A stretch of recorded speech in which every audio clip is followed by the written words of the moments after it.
ಬರೀ ನಾನು ಹೇಳಿದ್ದು ಹೊನ್ನು ಮಣ್ಣು ಅಂದರೆ ಮಣ್ಣು ಹೇಳಿ ತೊಗೊಂಡೋಗ್ತಿದ್ದ ಅಂದರೆ ಮಣ್ಣನ್ನು ಬಿಡಲಿಲ್ಲ ರೀ.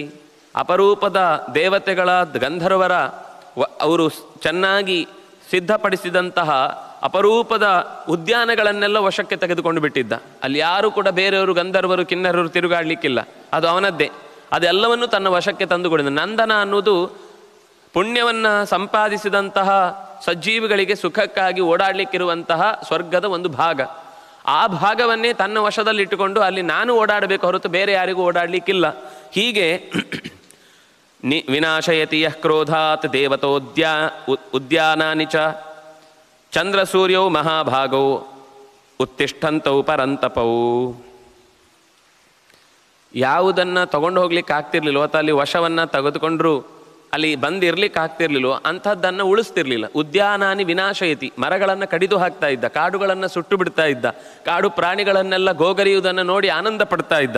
ಹೀಗೆ ಯಾವುದನ್ನು ಭೂಮಿಯ ಮೇಲೆ ಸುಖವಾಗಿರಲಿಕ್ಕೆ ಬಿಡಬಾರ್ದು.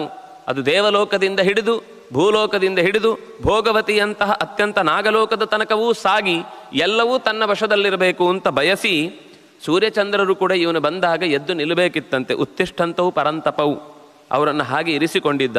ನಿವಾರಯತೆ ಬಾಹುಭ್ಯಾಂ ಯಶೈಲ ಶಿಖರೋಪಮಃ, ಬೆಟ್ಟವನ್ನು ನನಗೆ ಅಡ್ಡಕ್ಕೆ ಆಗ್ತಾ ಇದೆ ದಾರಿಗೆ ಅಂತ ಹೇಳಿ ಪಕ್ಕಕ್ಕಿರಿಸಿ ಬಿಡ್ತಿದ್ದ.